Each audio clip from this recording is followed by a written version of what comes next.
Please, put your hands together for tonight's star, Miranda Lambert.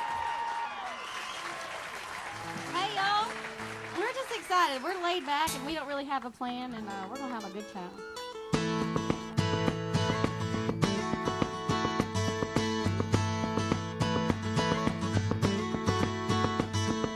She's a Texas girl. She's born and bred. You know, it's in her spirit, and it shows in her life. And have you ever heard the phrase, you can tell a Texan, you just can't tell them much? Lindale, to me, is my foundation. Between my family and this place is who I am and why I could go out there and do all the things that I do. It's happy hour in Lindale, Texas, and we're going to raise our glasses to Miranda Lambert. Miranda!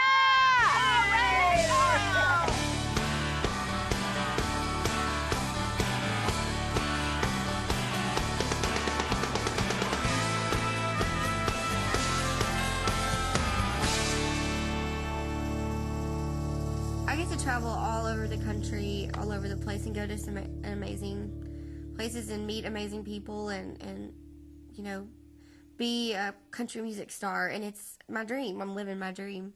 But I'm Miranda Lambert at those moments. And when I come home to Lindale, I'm just Miranda. I can come here and not wear any makeup for 3 days and go to the grocery store in my pajamas and nobody cares. I've lived here all my life, so they just treat me like a normal person, and people like me need that, because you do have, you know, people that dote on you and will do anything for you, and it's awesome to be a star. There's perks, you know, you got people.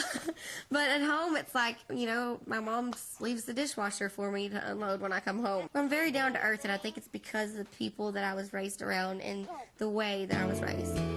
I think I got my love for music really early because my dad and my mom love music. My dad's a singer-songwriter and had a band before I was born, and I grew up listening to Dad play the guitar on the front porch. We'd have porch parties, and he'd sing Merle Haggard and Jerry Jeff Walker and David Allan Coe songs all night long. Many a time Miranda would crawl up in my lap, and she loved to listen to the music. And she would crawl up between my guitar and I and just go to sleep. And I'd play for hours with her just laying on my chest under my guitar, you know. And we just had a great time with music. She grew up around music. Music was part of her life, all her life. You know, it's really cool because the first couple songs I ever wrote were on the same porch that I grew up listening to Dad write and play songs. So our porches are special around here. One of my dreams in life was to, and I've set very few goals, but that was one of my goals, to play on the Grand Ole Opry. I never thought I'd reach that. And then she surprises me and tells me, I'm going to be on the Opry in a couple of days, Dad, you're going to play for me. And that was just a great thrill. It was wonderful. And we got a standing ovation. We did. I forgot about that. Yeah. All right. I love you, Daddy. I still love to sit out on the porch with my dad and play guitar. Stripped was something that when they came and told me about it, I was really excited about, because we're on the road, and when I started, I used to play, you know, at least one show a weekend, just acoustic with my guitar player, Scotty Ray, and so being on the road and being on these big tours, we're always doing a full show, a high energy, and so it's fun as a songwriter for me to have gotten to sit down with just a bass player and a guitar player and myself and sing the songs and kind of strip them down to the way they started, you know, the way I wrote them.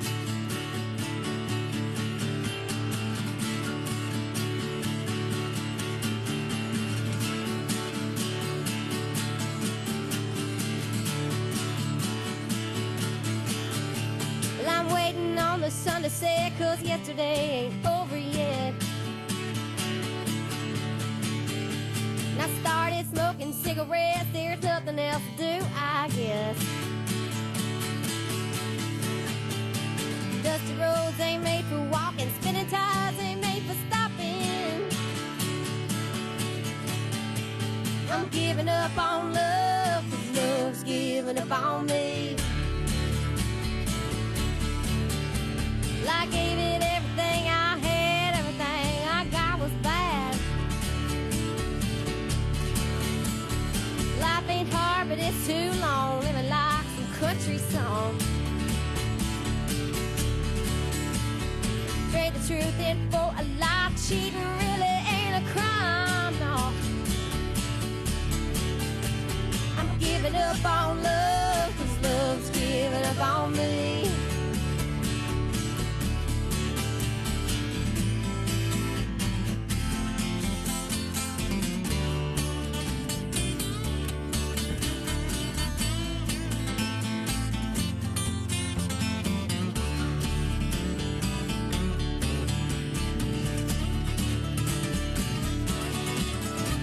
Forget your high society, I'm soaking it in kerosene.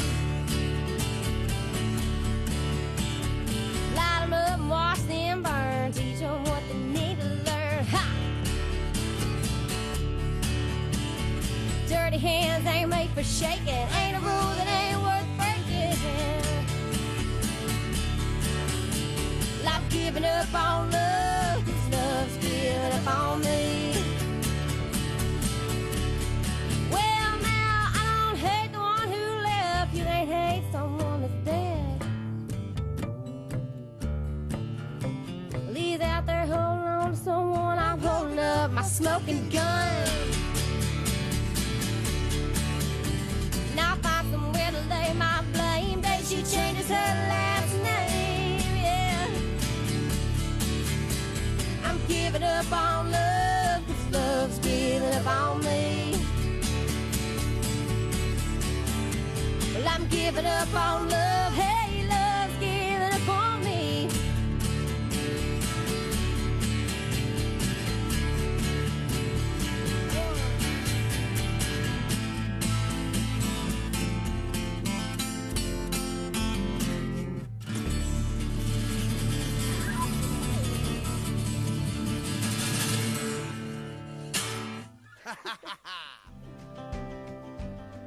And when I didn't make cheerleader my sophomore year, I thought life was ending and the sky was falling.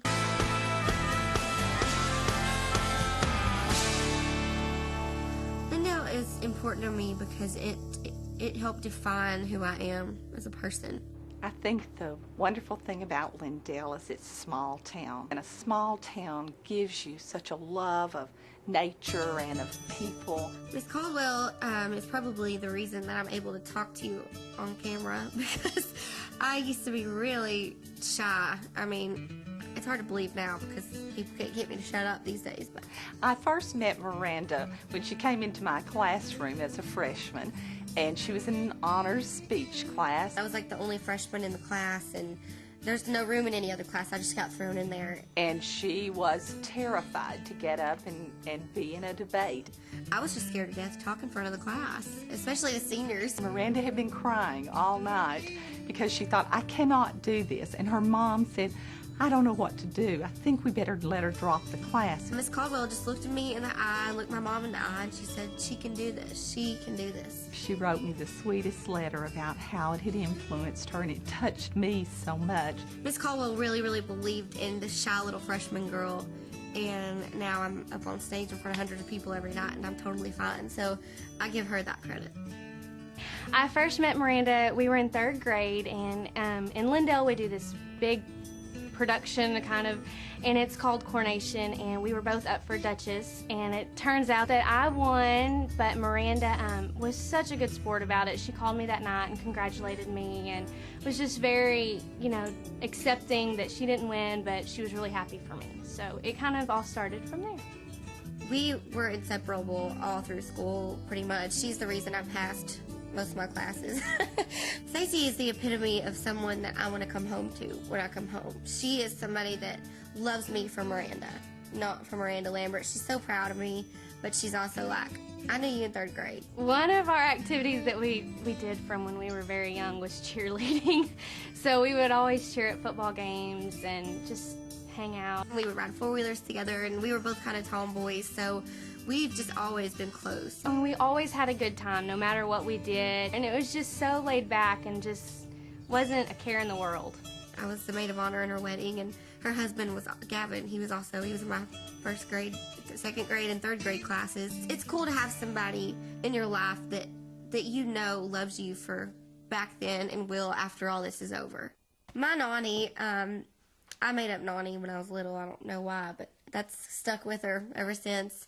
My grandmother is such an amazing woman. She is 72, and she acts like she's 20. I mean, she stays up all night, partying, gambling in Vegas with the ACMs last year with us, and I mean, it's just her energy is so great, and she's so fun to be around. I mean, she's always laughing, she's always smiling. My name is Wanda Coker, but my granddaughter, Miranda, calls me Nani. I am so proud of Miranda because she's Miranda. She's feisty. She is very energetic. She's beautiful. We're the Yayas that Miranda picked. This is Yaya Pat, Yaya Kay, and Yaya Faye. I became a Yaya because we're all Miranda backers. We're like her little extra grandmothers, and if anybody messes with her, we're a mess of pit bulls. We were really her first fans. We were there when she was performing at Christmas at Nani's house or at Beverly and Rick's house and at her house. Miranda always wanted us at the front of the stage because she knew we were her supporters. She knew we were there for her. I'm Yaya Faye, and the reason I became a Yaya is I was sister-in-law to Wanda. And I lived a nice, quiet life. I was a school principal in Las Vegas, well respected, but Beverly, Miranda, and Rick called me one day and said, the Yayas are out of control. You need to retire in Lindale and come be the designated driver and get them back under control. And so I've been with the group now as the designated driver for about 3 years. And she's still trying to get us under control. And it's hopeless. It's happy hour in Lindale, Texas, and we're going to raise our glasses to Miranda Lambert. The people from Lindale are just country, good Texas people. They are down to earth. Everybody's got a ice cold glass of tea and probably something fried in their house, and they'll invite you in, and it's very warm here. I mean, to me, the epitome of how you think of Texas people being, that's how people in Lindale are. When I sat down here at the house to write Famous in a Small Town, it was pretty easy because I wrote everything in the song about something that had actually happened to me or someone I know in my hometown.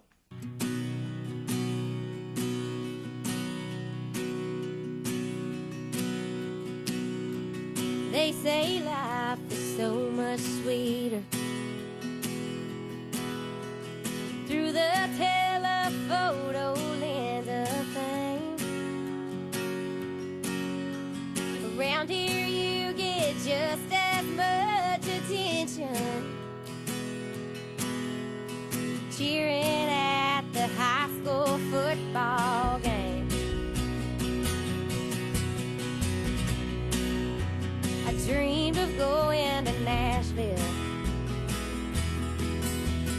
put my money down and place my bet, but I just got the first book of the season. I made the front page of the Turner Town Gazette. Every last one round one rural heart's got a story to tell. Every grandma, in-law, ex-girlfriend maybe knows it just a little too well.